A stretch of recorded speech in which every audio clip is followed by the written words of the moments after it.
ahí estamos ubicados. Saludamos de una manera especial a cada uno de los hermanos que hacen parte de esta preciosa comunidad.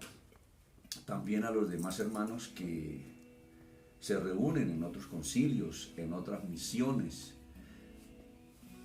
Y en esta noche, o a partir de esta noche, hemos propuesto tener un tiempo que hemos llamado preguntas y respuestas acerca de la palabra de Dios.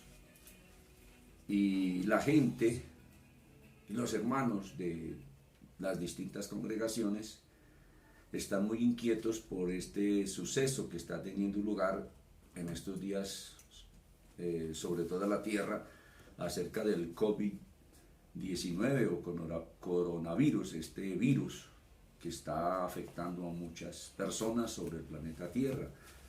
Me han llamado de otras partes, de otras misiones, y me han dicho: Pastor Elicio, ¿usted qué sabe de este tema?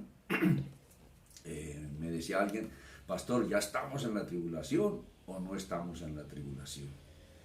Entonces, pues toda respuesta tiene que ser a la luz de la palabra del Señor. Permítanme un segundo, abrimos aquí, amén. Esta tabla para mirar las preguntas que ya hay aquí.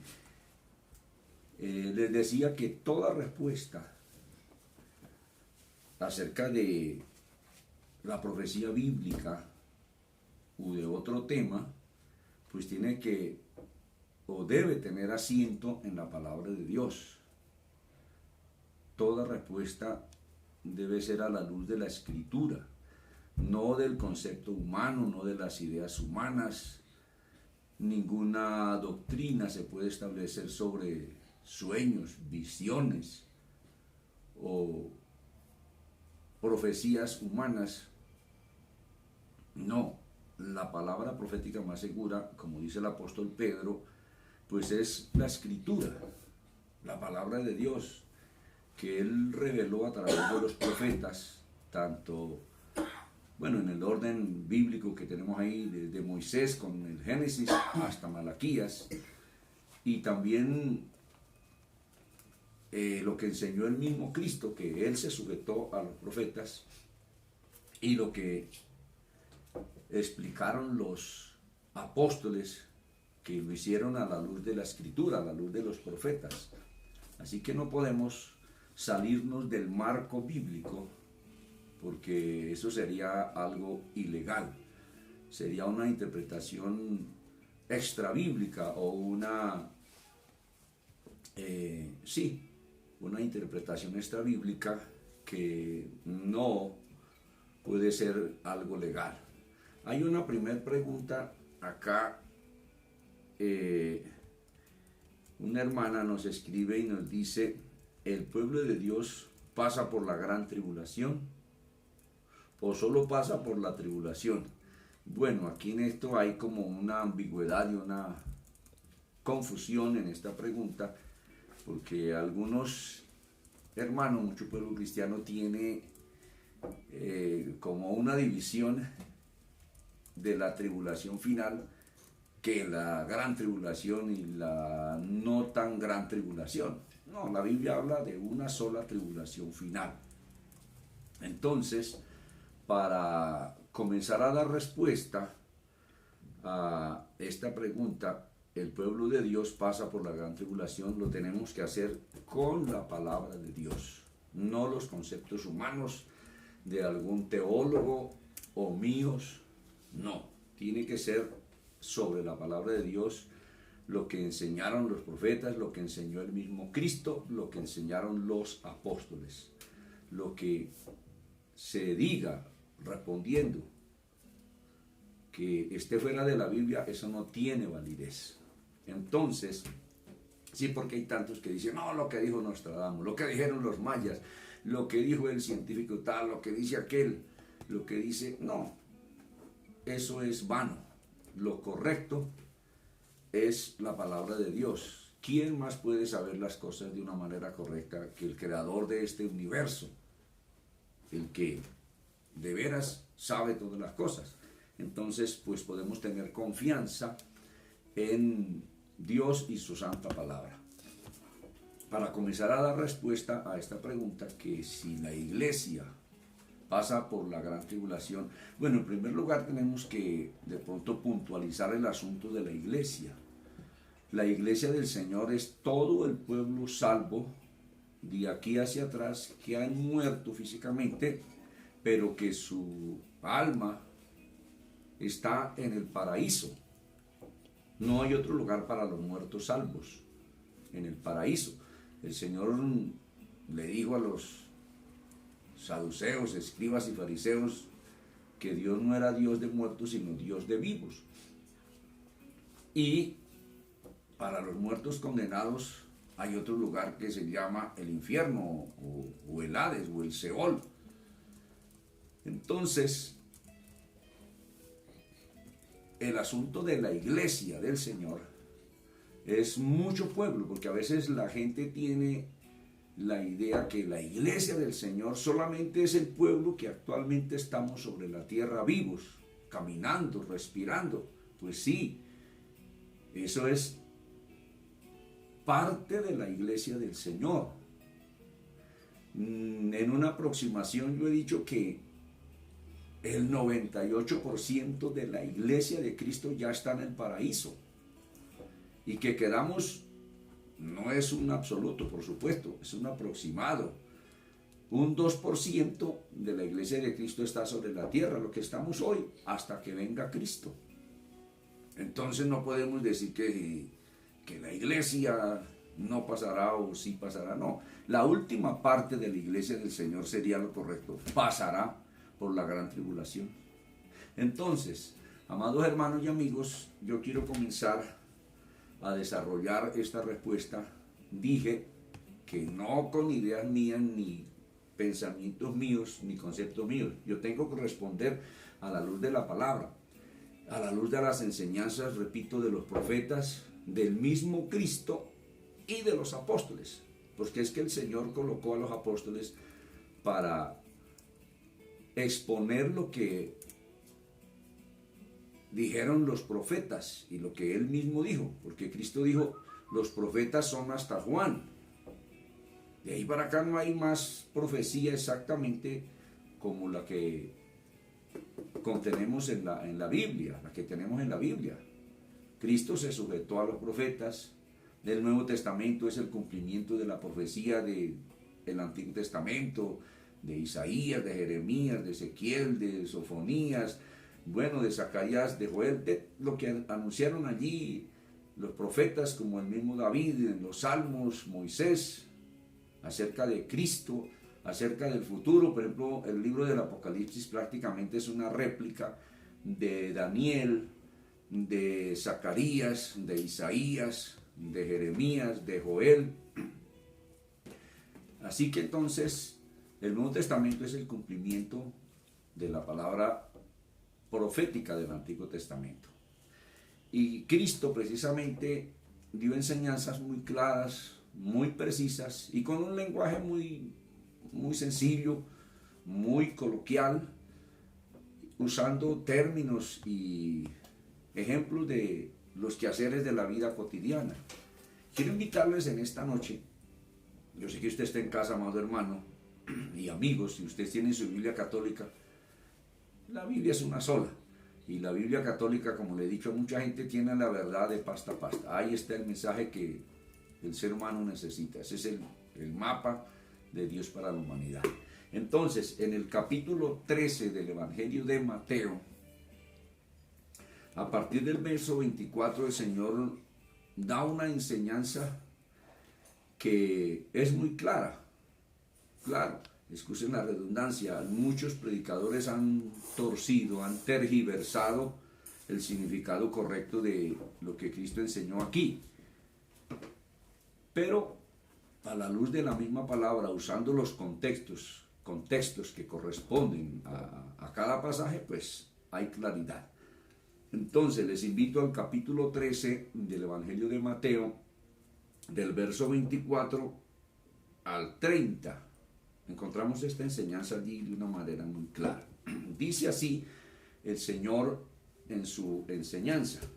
Les refirió otra parábola diciendo: el reino de los cielos es semejante a un hombre que sembró buena semilla en su campo.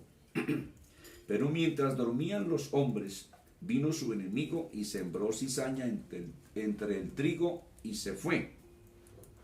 Y cuando salió la hierba y dio fruto, entonces apareció también la cizaña. Vinieron entonces los siervos del padre de familia y le dijeron: Señor, ¿no sembraste buena semilla en tu campo? ¿De dónde pues tienes cizaña? Él les dijo: un enemigo ha hecho esto. Y los siervos le dijeron: ¿quieres pues que vayamos y la arranquemos? Él les dijo: no, no sea que al arrancar la cizaña arranquéis también con ella el trigo. Dijo el Señor: dejad crecer juntamente lo uno y lo otro hasta la siega. Y al tiempo de la siega, no en dos tiempos, sino en el mismo tiempo, al tiempo de la siega, yo diré a los segadores: recoged primero la cizaña y atadla en manojos para quemarla. Pero, ahí mismo, dice: recoged el trigo en mi granero. He oído a algunos enseñando acerca de este texto que dicen que la cizaña es la doctrina errónea, la apostasía, las herejías, y que el trigo es la doctrina correcta según la palabra de Dios. Pero según lo que explica Cristo, que después explica esta parábola a sus apóstoles, las cizañas son los impíos, los perdidos, los condenados, y el trigo son los hijos de Dios, los salvos, los redimidos. Y la siega es el tiempo del fin. La siega es la recolección, ya en lo natural y literal, es la recolección de los cereales como el trigo, la cebada, el arroz y otros frutos que se maduran, se pone amarillo todo ese cultivo y blanco, y pasa entonces, en aquel entonces era la hoz, hoy son las combinadas, y cortan todo ese fruto con lo que esté ahí, todo junto. La combinada pasa y recorta todo y hace la separación de ese fruto y va sacando el bagazo, la paja a un lado. Eso es hoy la automatización de las máquinas. En aquel tiempo, pues, para segar un cultivo era con la hoz, que es un instrumento curvo, con un mango que tiene filo, como un machete bien afilado, con una mano, según si es diestro o izquierdo, pues cogía ese manojo y con la hoz cortaba y iba amontonando para hacer las gavillas y echarlas al hombro y llevarlas para alguna parte. Entonces Jesús dice en el verso 30, cuando le preguntan que si deben ir a arrancar la cizaña, y él les dice: no la arranquen, porque no sea que al arrancar la cizaña arranquéis también con ella el trigo. Él les dice: dejad crecer juntamente lo uno, en este caso son los salvos, y lo otro hasta la siega. Y la Biblia presenta al final, en el Apocalipsis, ese tiempo de la siega. Ahora más tarde lo vamos a ver. Entonces lo uno son los salvos y lo otro los condenados hasta la siega. Es decir, que juntos grupos van hasta el tiempo de la siega. Y luego dice en la segunda parte del verso 30, y al tiempo, no en dos tiempos, y al tiempo de la siega, yo diré a los segadores. Aquí no dice quiénes son los segadores, los recolectores de la cosecha, los recolectores de ese fruto, en este caso son los redimidos. Dice: recoged primero la cizaña, los redimidos, y la cizaña, los perdidos, y atadla en manojos para quemarla. pero recoged el trigo en mi granero. Hay muchos cánticos, hay unos hermanos muy famosos, los hermanos Alvarado, que muy conocido por mucho pueblo del Señor, que tienen un cántico: trigo soy del granero del Señor, aunque la cizaña crezca. Bueno, eso es muy conocido. Entonces, el trigo es el pueblo del Señor. Lo uno y lo otro, pues son salvos y condenados. El Señor dice: déjenlos ir juntos hasta el día de la siega. Ya dije que la siega es cuando se madura todo ese campo sembrado con alguno de estos cereales. Allí en el Oriente Medio lo que más se sembraba era el trigo.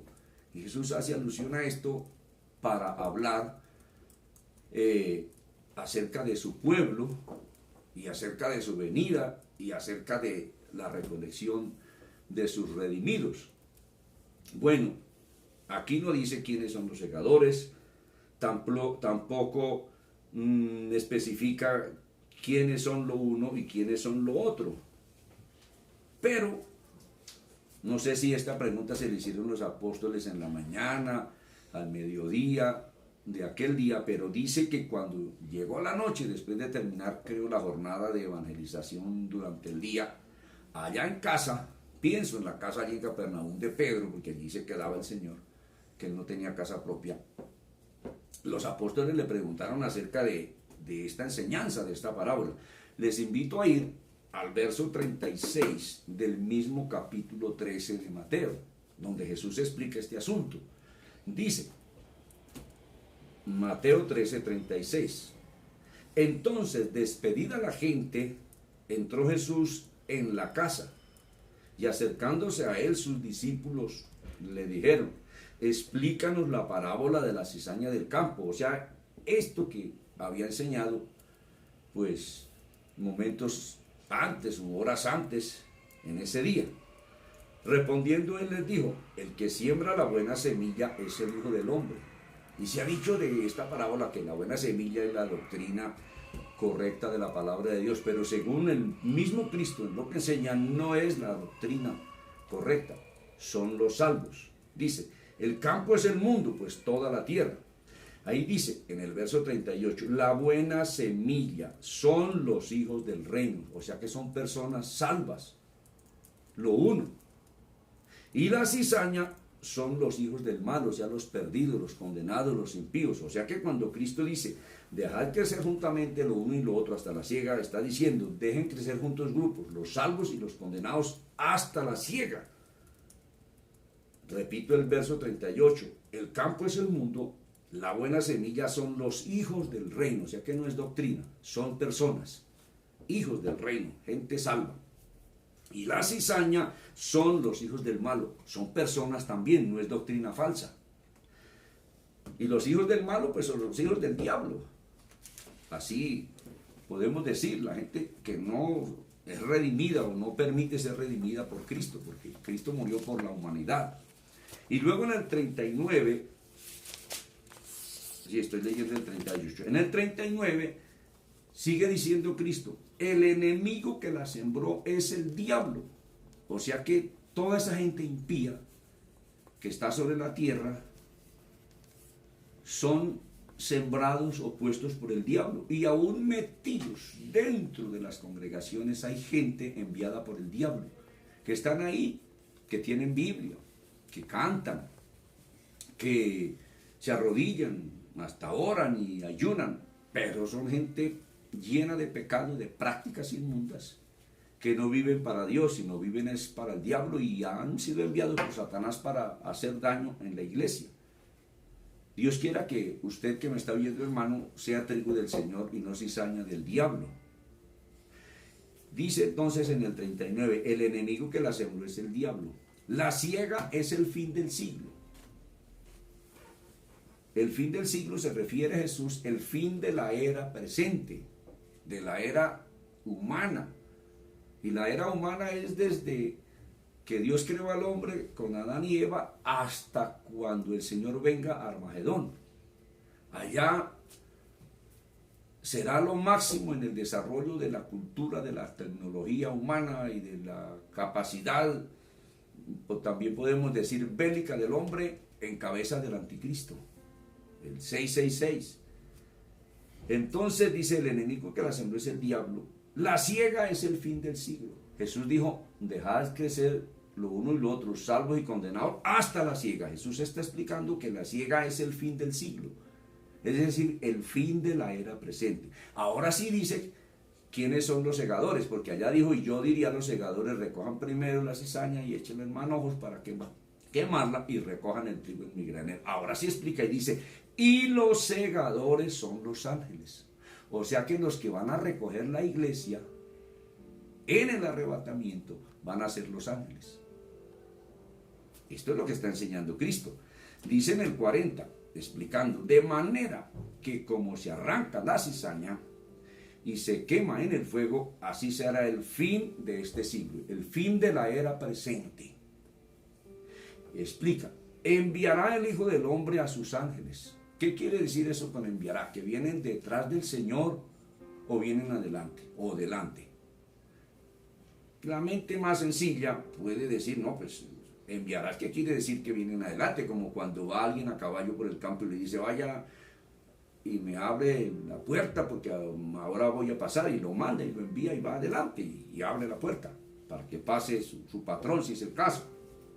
Entonces dice, de manera que como se arranca la cizaña y se queme en el fuego, así será el fin de este siglo. Enviará el Hijo del Hombre a sus ángeles y recogerán de su reino a todos los que sirven de tropiezo. Podemos hacer una pregunta.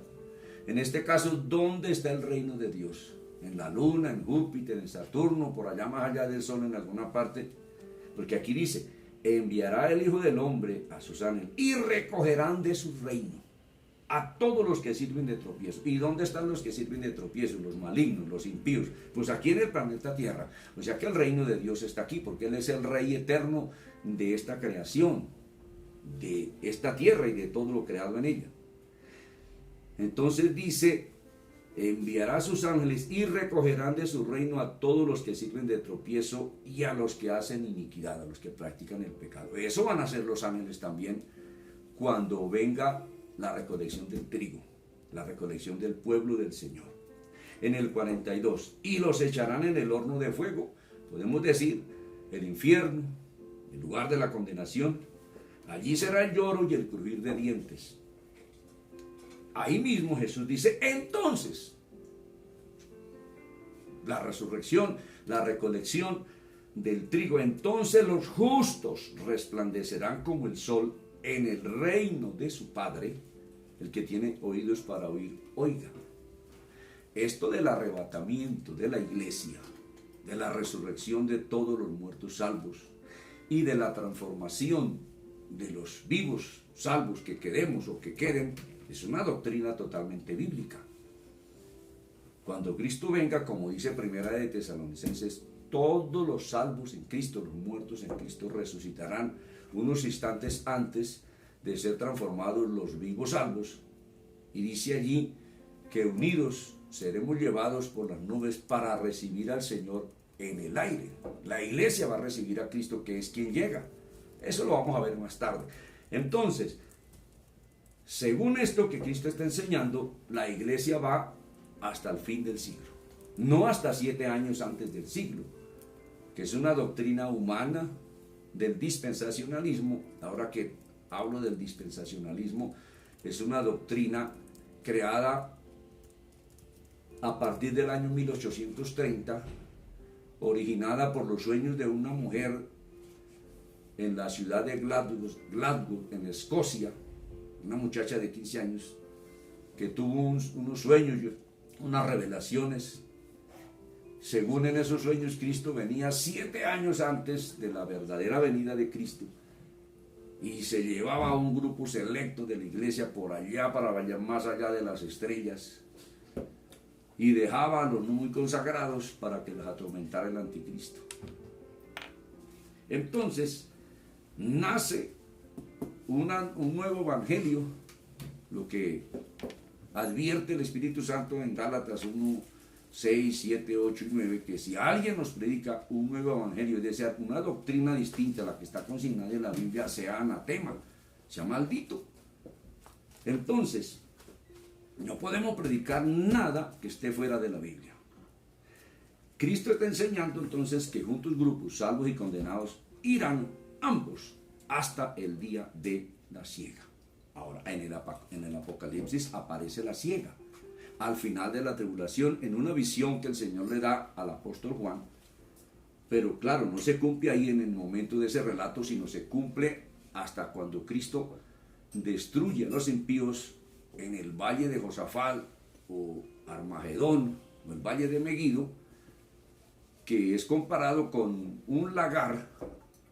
El lagar era donde se llevaban las uvas para ser pisadas y estirpadas allí y que se les sacaba el jugo, que por un tubo iba a unos depósitos que se llamaban cubas, unos tanques, y allí se depositaba el vino. Y quien pisaba las uvas en ese oficio se untaba de jugo de uva hasta la cabeza. Sus vestidos quedaban todos rojos del jugo de la uva. Así era esa tarea.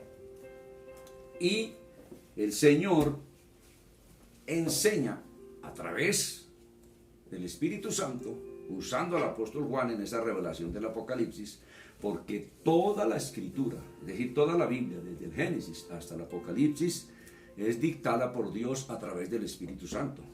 Esto no es una palabra del capricho humano, que los apóstoles se les dio la gana de escribir lo que plasmaron en sus escritos, o los profetas. No, eso es dictado, inspirado por Dios mismo. Gracias, mi gotita, que me está posando por aquí un vasito de agua. Entonces, en el Apocalipsis está el relato del asunto de la siega y la vendimia, porque allí los impíos, en el relato que hace Juan, son representados con uvas. Vamos a mirar. Les invito a abrir su Biblia en Apocalipsis 14. Apocalipsis 14. También a partir del verso 14.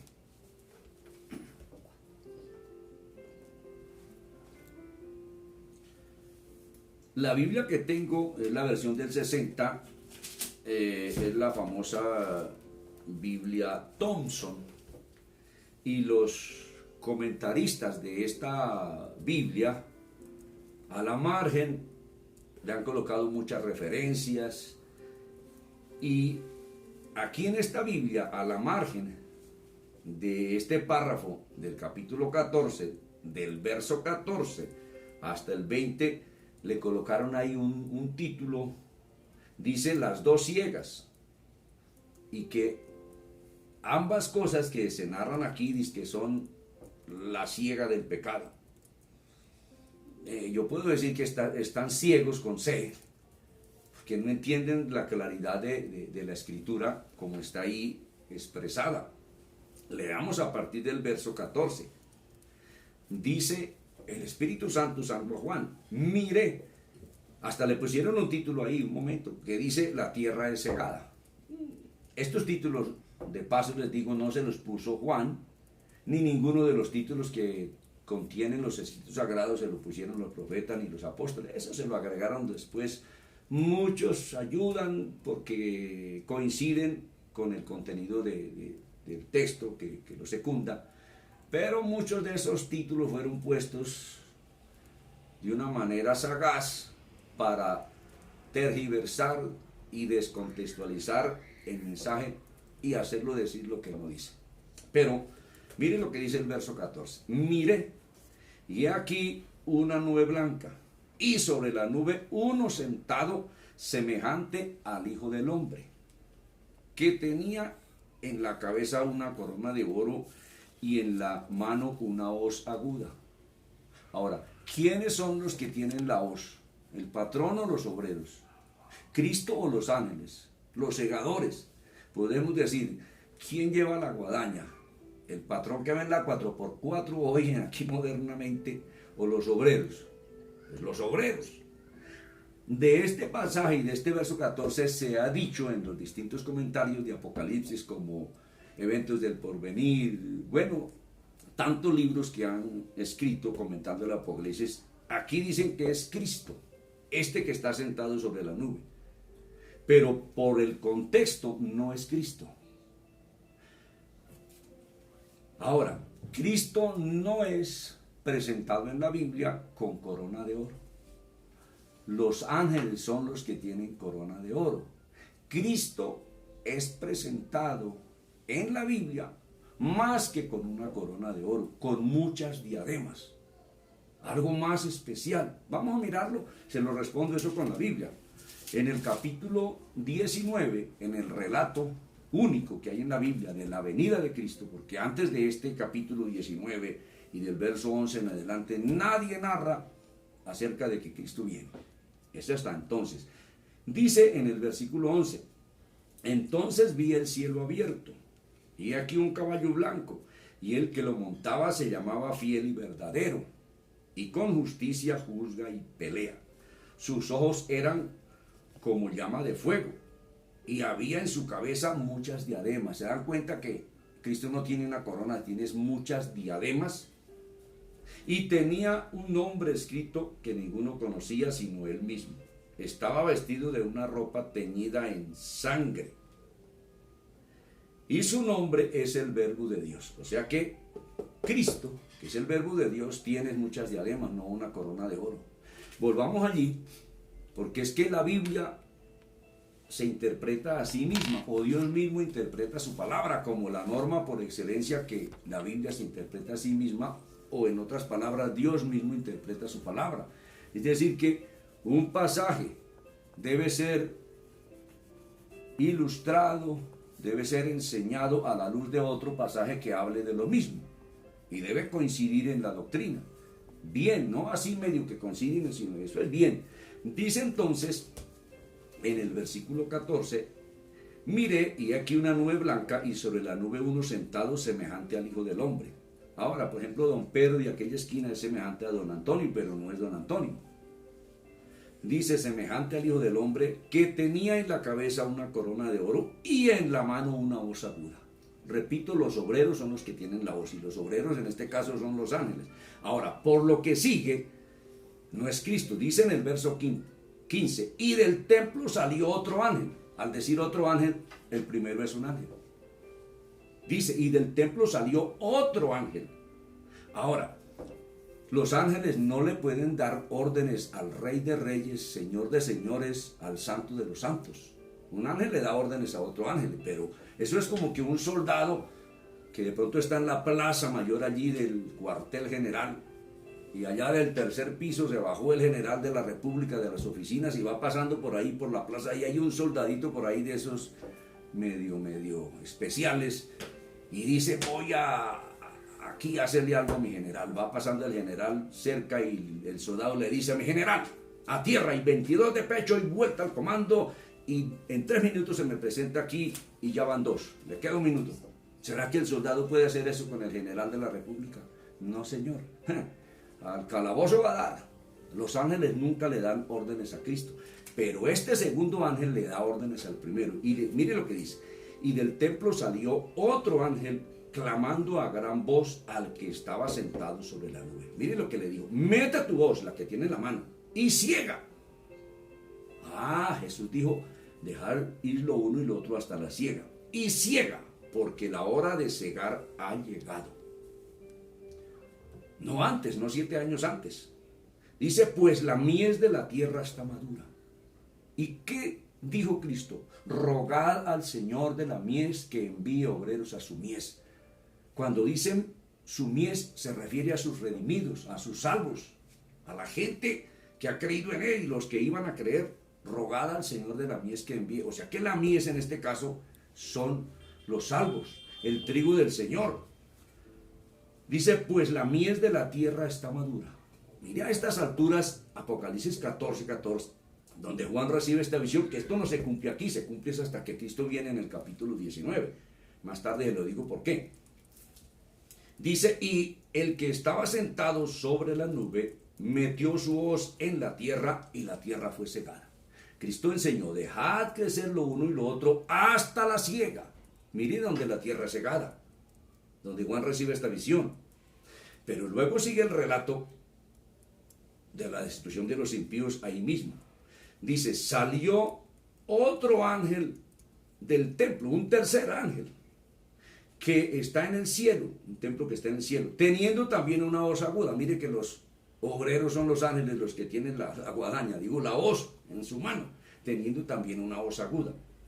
Y salió un cuarto ángel, en el verso 18, y salió del altar otro ángel. ¿Sí ve que los cuatro son ángeles? Que tenía poder sobre el fuego. Y llamó a gran voz al que tenía la hoz aguda, a ese tercer ángel, diciendo, mete tu hoz aguda. Ya no le dijo que segara, le dijo vendimia. ¿Qué es vendimia o qué es vendimiar? Vendimiar es recoger las uvas, echarlas a los canastos y llevarlas al lagar donde se pisan y el jugo sale a las cubas. Dice, mete tu hoz y vendimia los racimos de la tierra porque sus uvas están maduras. Y dice en el 19, y el ángel arrojó su hoz en la tierra y vendimió la viña de la tierra, o sea, toda la tierra, y echó las uvas en el gran lagar de la ira de Dios. Y el lagar de la ira de Dios es el valle de Josafat. Es aquel lugar que se conoce donde se va a dar la batalla de Armagedón, que es en la venida de Cristo. Y echó, mire, dice, y echó las uvas en el gran lagar de la ira de Dios. Y luego dice, y fue pisado el lagar, fuera de la ciudad. No es en la ciudad de Jerusalén, es un poco al norte donde está el valle de Josafat, valle de Megiddo. Y del lagar, de ese lugar, salió sangre hasta los frenos de los caballos. Los frenos de un caballo natural, su barbilla más o menos cuando está con su montura y su jinete, la barba le queda por ahí a 80 centímetros del piso. Dice que el nivel de la sangre entonces va a subir como 80 centímetros, aproximadamente. Y fue pisado el lagar. Y del lagar salió sangre hasta los frenos de los caballos por 1600 estadios. Amigos y hermanos, aquí no se cumple esto de pisar el lagar. Es una visión que recibió Juan. Esto se cumple hasta la venida de Cristo, que es cuando Él mismo pisa el lagar de la ira de Dios Todopoderoso. Vayámonos para Apocalipsis 19. Juan no podía escribir todo al tiempo. Y además, el relato de la gran tribulación está repetido 2 veces en el libro del Apocalipsis. Después se lo voy a enseñar. Ahí está en la Biblia claramente. Vamos a mirar el día en que sucede lo de esta visión, que será pisado el lagar de la ira del Dios Todopoderoso. Capítulo 19, versículo 11. Ahora repito, de aquí hacia atrás, nadie en la Biblia, ni apóstol, ni el mismo Juan, ni ningún profeta, ni el Cristo mismo, nos enseña o nos narra que Cristo vino. Todo lo que se diga de aquí hacia atrás acerca de la venida de Cristo es enseñanza acerca de ese hecho, de que va a venir y que cómo va a pasar y que qué va a suceder. Como dice Primera de Tesalonicenses 4, del 13 al 17, ahí explica, eso es una enseñanza, allí no hay ningún cumplimiento, el cumplimiento es aquí. Dice, entonces vi el cielo abierto, la otra dimensión podemos decir, porque es que eso es así. Y aquí hubo un caballo blanco, y el que lo montaba se llamaba Fiel y Verdadero, y con justicia juzga y pelea. Eso es Armagedón, cuando el anticristo a través de los 3 demonios hará reunir a todos los presidentes de la tierra con un contingente de su ejército. El anticristo va a decir para resistir el ataque y la invasión extraterrestre. Pero no va a ser así. Eso le están preparando la mente con tantas cosas que se dicen por ahí los demonios. Eso de los platillos voladores y todas esas cosas son los demonios que se presentan así para engañar a los incautos, a los ignorantes de la Biblia. Dice, entonces vi el cielo abierto y aquí un caballo blanco, y el que lo montaba se llamaba Fiel y Verdadero, y con justicia juzga y pelea. Sus ojos eran como llama de fuego, y había en su cabeza muchas diademas, y tenía un nombre escrito que ninguno conocía sino él mismo. El verso 13, estaba vestido de una ropa teñida en sangre. Grábense eso de la ropa teñida en sangre, que es una alusión a algo parecido que le acontecía al que pisaba literalmente las uvas en el lagar, que se le manchaba toda la ropa. Dice, estaba vestido de una ropa teñida en sangre, y su nombre es el Verbo de Dios, o sea que es Cristo mismo. Y los ejércitos celestiales, vestidos de lino finísimo, blanco, limpio, le seguían en caballos blancos. Se distorsionó aquí la Biblia y se nos dice que esos ejércitos celestiales es la iglesia. Pero no, según la Biblia, según muchos textos que después miraremos ese tema, los ejércitos celestiales están compuestos por los ángeles. Por eso en muchas partes de la Biblia dice Jehová de los ejércitos celestiales. Cristo en aquella noche cuando lo traicionó Judas y lo prendieron y Pedro le cortó la oreja al hijo del sumo sacerdote, Malco, que Jesús lo sanó, le dijo, Pedro, mete tu espada en tu vaina, porque el que espada mata, espada muere. Y le dijo a Pedro, ¿acaso no le puedo decir a mi padre o pedir a mi padre que me dé 12 legiones de ángeles de los ejércitos celestiales que peleen por mí? Pero ¿cómo se iban a cumplir entonces la profecía acerca de que el Mesías tenía que morir en el Gólgota por nosotros? Los ejércitos celestiales están compuestos por los ángeles. Dice, y los ejércitos celestiales vestidos de lino finísimo, blanco y limpio, le seguían en caballos blancos. Cuando Sennacherib,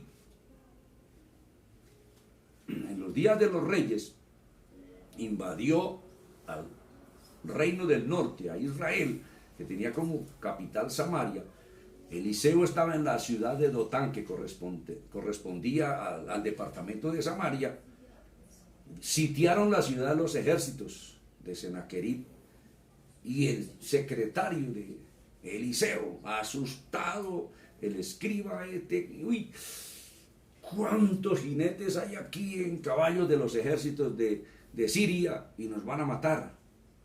Y Eliseo ora a Dios y le dice, ábrele los ojos a este, para que vea que más son los que están con nosotros que los que están con ellos. Dios le abrió los ojos al secretario de Eliseo y entonces dijo, uy, miró a muchos jinetes montados en caballos, pero eran los ángeles, los ejércitos celestiales están compuestos por ángeles. Eso está muy claro en la Biblia.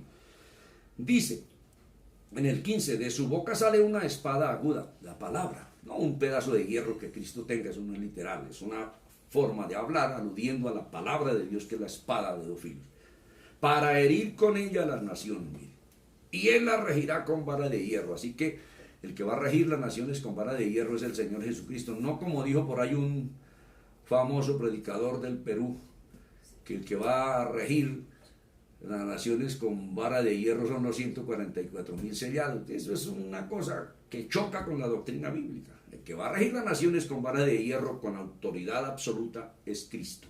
Dice, y él la regirá con vara de hierro, y él pisa el lagar del vino del furor y de la ira del Dios Todopoderoso. Mira hasta donde se cumple la visión de Juan 14, verso 20, y todo ese pasaje donde están juntos grupos, salvos y condenados, siega y vendimia. Jesús dijo, dejen ir lo uno y lo otro hasta el día de la siega, o sea, hasta Armagedón, hasta que Cristo venga.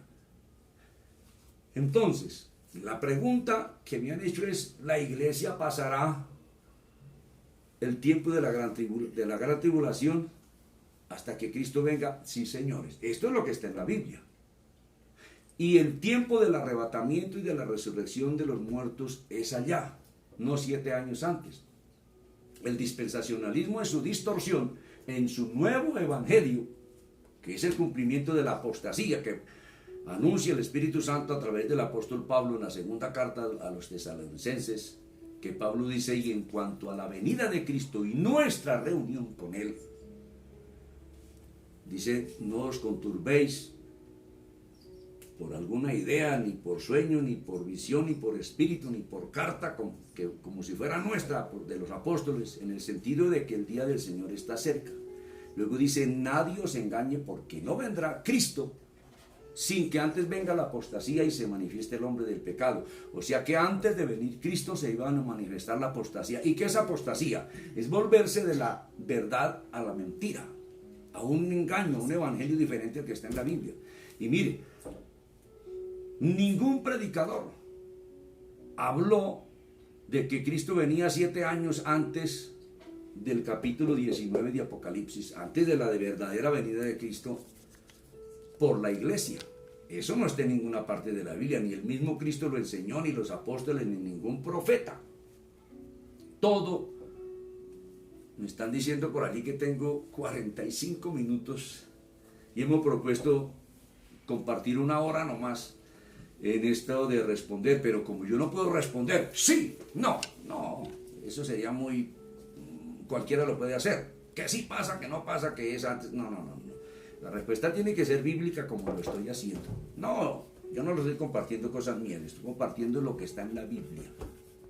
Ahora, Cristo enseñó al respecto, que lo registran el Evangelio de Marcos, el de Mateo y el de Lucas. Miremos lo que Cristo enseña al respecto cuando le preguntan acerca de los días del final, de los días de su venida, de qué va a pasar con la gente, con los creyentes de ese tiempo. Le preguntaron, miren, abra su Biblia allá en Mateo capítulo 24. Mateo capítulo 24. Según aquí mis secretarias, mis hijas, que están por aquí manejando los equipos, no tan sofisticado, nos perdona, seguramente la imagen no será muy buena, pero pienso que sí. Entonces, en Mateo, dije 24, le preguntan los discípulos algo muy puntual. Yo quiero leer a partir del verso 1, estos títulos que aparecen ahí, como en el verso 3, entre el verso 28 y 29, no se los colocó Mateo, ni el Espíritu Santo. Eso es contaminación a la Biblia para trozar un texto que tiene un mensaje único y completo y del mismo tema, para hacerlo decir lo que no dice. Eso se llama descontextualizar la Biblia, trozarla y separar textos del mismo mensaje. Mire, versículo 1 dice, cuando Jesús salió del templo y se iba, se acercaron sus discípulos para mostrarle los edificios del templo, las torres, los ventanales, las grandes piedras que enchapaban ese templo de mármol, bueno, la cobertura de oro, de muchos adornos que tenía, las columnas, todas las manzanas que tenía allí. Bueno, respondiendo él les dijo, ¿veis todo esto de este templo y de toda esta hermosura? De cierto os digo que no quedará aquí piedra sobre piedra que no sea derribada. Eso se cumplió, como todos los que conocemos historia, los que somos estudiosos, sabemos que en el año 70 de nuestra hora, Tito Vespasiano Jr., hijo del emperador Tito, en el año 70 sitió a Jerusalén, la tomó, quemaron el templo para sacar el oro que recubría el templo, que se derritió y se fue hasta las bases. Quitaron los soldados cuidadosamente piedra por piedra hasta las bases y se llevaron todo el oro. Y se cumplió lo que Cristo dijo, de cierto digo que de esto no va a quedar piedra sobre piedra. Y luego, esto fue seguramente en el templo, luego se trasladó al monte de los olivos y estando allá le volvieron a preguntar acerca de esto mismo. Dice, y estando sentado en el monte de los olivos, que está un poco al nororiente de la ciudad de Jerusalén, como unos 180 metros, los discípulos se le acercaron aparte diciendo, dinos, ¿cuándo serán estas cosas? Y que le preguntaron de esas cosas. ¿Y qué señal habrá de tu venida? Me le preguntaron a tu puntual, ¿qué señales habrá del tiempo de tu venida? Y del fin del siglo, o sea, el fin de la era presente. Hoy mucha gente y se enseña y se dice que un siglo tiene 100 años, pero en ese entonces la palabra que se tradujo siglo significa la era presente del gobierno humano, antes de que Dios le ponga fin y él mismo tome las riendas y establezca un reino que no será destruido en este planeta Tierra. Eso es lo que dice la Biblia. Dice, miren lo que enseña Jesús. Respondiendo Jesús les dijo, mirad que nadie os engañe, porque vendrán muchos en mi nombre diciendo, yo soy el Cristo. Cristo en griego quiere decir ungido. Cristo es el ungido por el Padre Celestial con el Espíritu Santo. Cuando Juan bautizó a Jesús en el río Jordán, el Padre lo ungió a él con el Espíritu Santo que descendió sobre él como forma de paloma.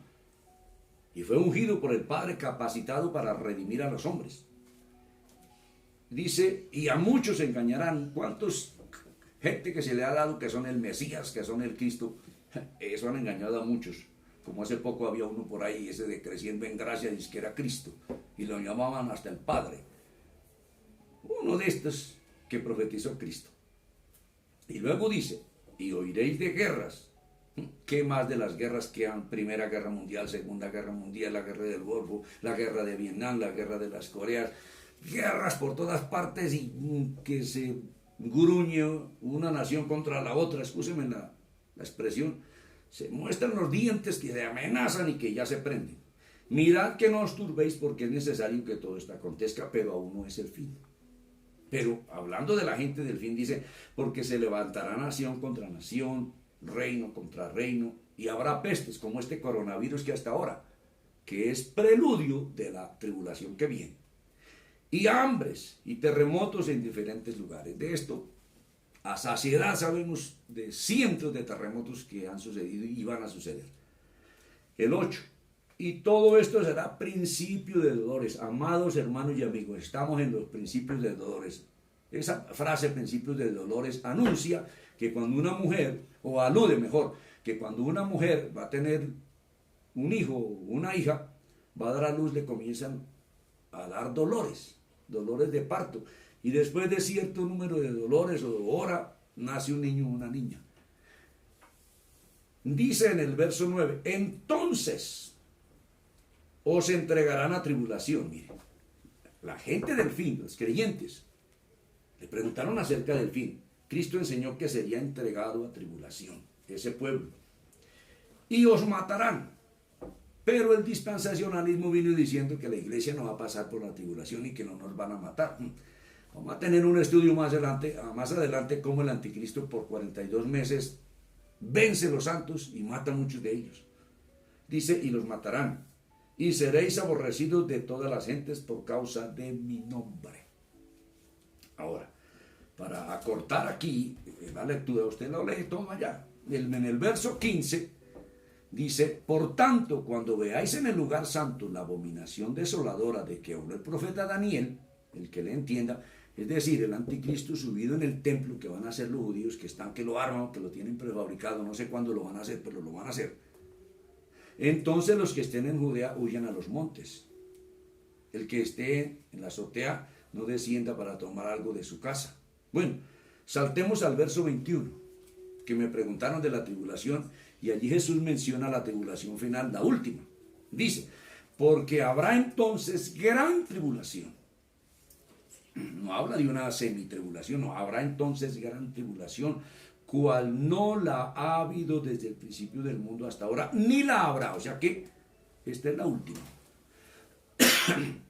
Cuando dice que ni la habrá, o sea que después de esta tribulación que está mencionando y anunciando aquí, que será en el tiempo del fin, no habrá otra. El dispensacionalismo dice que Cristo va a venir en secreto e invisiblemente. Yo he dicho eso es un cuento chino porque eso no está en la Biblia por ningún lado. Y acuñan el texto o la frase que Cristo dijo que como ladrón en la noche. Pero el contexto Cristo dijo porque nadie sabe el día ni la hora. Jesús se refería, era a tiempo, no a que no se ve ni que se oye. Esa es una torcedura de la Biblia.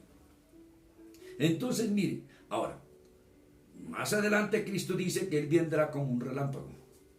Nos quedan como 5 minutos. Dice, porque como el relámpago que sale del oriente en el verso 27 y se muestra hasta el occidente, una explosión atómica, así será también la venida del Hijo del Hombre. Eso no es en secreto ni invisible. Todo el mundo va a ver, como dice, o dijeron los ángeles cuando los apóstoles se quedaron viendo, este mismo Jesús que ha sido tomado de vosotros, así como lo habéis visto ir, así vendrá otra vez, como dice Apocalipsis 1:7, y todo ojo le verá. La Biblia nunca enseña que Cristo va a venir invisiblemente y en secreto. Eso es un cuento chino, no está en la Biblia. Y reto a alguno que me muestre un texto donde eso enseñe la Biblia. No lo va a encontrar porque no existe. Así que no lo intente. O inténtelo. Perderá el tiempo. Dice el 28. Porque donde quiera que estuviera el cuerpo muerto, es decir, donde en cada cementerio donde estén los cuerpos de los santos enterrados, dice, allí se juntarán las águilas. La Biblia nos compara con águilas, Dios mismo se compara con águilas, dice que tendrán fuerzas como las águilas y volarán. Bueno, en el verso 29 vuelve a mencionar la última tribulación que citó en el verso 21. Quiero terminar con esta lectura aquí, dice, e inmediatamente después de la tribulación de aquellos días, de la que acaba de mencionar en el verso 21, porque sigue hablando del mismo tema. Mire lo que va a pasar, lo que dice Isaías, lo que dice Joel. El sol se oscurecerá y la luna no dará su resplandor. Y las estrellas caerán del cielo y las potencias de los cielos serán conmovidas. No sabemos exactamente qué significa esto de conmovidas. Bueno, explosiones nucleares puede ser, como muchos dicen, o bueno, un traumatismo aquí en el sistema solar, por alguna razón, lo que sea. En el 30, entonces aparecerá la señal del Hijo del Hombre en el cielo. Tampoco la Biblia especifica qué señal será, dejémoslo así. Dice, y entonces lamentarán todas las tribus de la tierra, todas las naciones de la tierra. Y dijo el Señor enseñando acerca de su venida, y verán, eso no es el secreto ni invisiblemente, y verán al Hijo del Hombre viniendo sobre las nubes del cielo, con poder y gran gloria.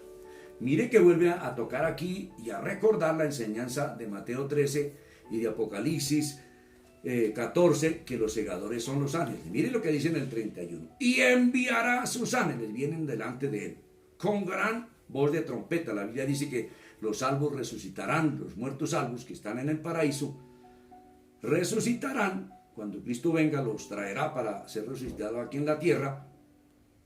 Dice, y enviará a sus ángeles con gran voz de trompeta y juntarán a sus escogidos. El dispensacionalismo dice que estos escogidos son solamente los israelíes, pero los gentiles cantamos, escogido fui de Dios en el amado. Y en el Nuevo Testamento, Pablo, hablándole a los romanos, a los efesios, bueno, a los hermanos de la iglesia apostólica, les dice que son los escogidos de Dios. Después leemos eso.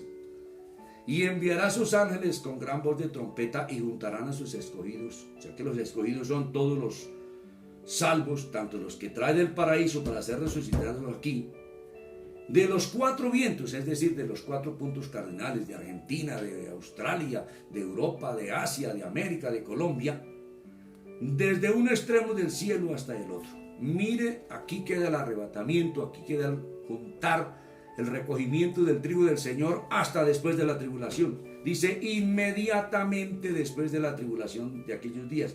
Si la tribulación es de aquí a aquí, Jesús dice inmediatamente después. Entonces, la respuesta a esta pregunta que me hicieron, la iglesia final, no la iglesia toda de Cristo, porque ya les dije que la mayoría de iglesias están en el paraíso ya. No, la última parte de la iglesia, los vivos que estamos sobre la tierra, pues según la enseñanza de Cristo llegaremos hasta Armagedón, donde Cristo viene, dice, hasta el final de la gran tribulación, e inmediatamente después de que termine la tribulación, enviará el Señor sus ángeles para recoger a todos sus escogidos, de los 4 puntos cardinales de la tierra. Eso es lo que dice de los 4 vientos. Entonces, amados hermanos y amigos, pues yo no estoy todavía satisfecho con la respuesta que he dado, porque es muy larga la respuesta. Esto es una exégesis muy profunda y tiene que ser bíblica para que haya satisfacción y claridad, pero pienso que hasta aquí va tomando claridad en la mente de ustedes que están oyendo, hicieron esta pregunta, que si la iglesia del tiempo final llegará hasta Armagedón. Sí, señores, hasta allá llega la iglesia según la enseñanza de la Biblia. Entonces, posiblemente mañana y estos días vamos a continuar respondiendo preguntas, porque ya veo mis hijas me dicen aquí que hay muchas preguntas en esta noche y antes ya habían hecho otras. Empecé por la primera que llegaron. Entonces, esta es la respuesta. No es palabra mía, no son conceptos míos, es la palabra de Dios. El problema es que la iglesia, entre comillas, del Señor, tiene un poco de mentiras como sana doctrina, y la verdad de la Biblia no la pueden creer por esas enseñanzas, pero hay que creer en lo que está en la Biblia. Entonces vamos a dejar hasta acá. Mis hijas me dijeron que se acabó el tiempo. Entonces vamos a darle gracias a Dios, gracias por su atención. Continuaremos mañana posiblemente con este mismo tema, desarrollando otras preguntas. Bien, vamos a darle gracias a Dios y mañana nos veremos de nuevo. Padre eterno, en el nombre santo de Jesucristo, tu Hijo, nuestro Señor y Salvador, queremos darte las gracias porque nos has permitido en esta noche estudiar tu palabra. Tanto yo desde aquí como mis hermanos y amigos allá en sus casas también abrieron sus Biblias y miraron tu palabra. Señor, tu palabra es la verdad. Y según estas enseñanzas, no puede haber en la Biblia, y es que no existe una doctrina contraria a esto, porque si existiera entonces la palabra de Dios tendría contradicción. No existe una enseñanza contraria a esto. Padre, muchas gracias por tu preciosa palabra. Señor, gracias porque de esta manera tú llevas luz y claridad a la mente y al corazón de tu pueblo. Padre, que mucho pueblo se ha desengañado de tanta doctrina errónea y apóstata, que es el cumplimiento de la apostasía anunciada en tu palabra. Padre, muchas gracias. Mañana nos veremos. Padre, en el nombre de Jesús, muchas gracias. Amados hermanos, que el Señor les bendiga. Una feliz noche y hasta mañana.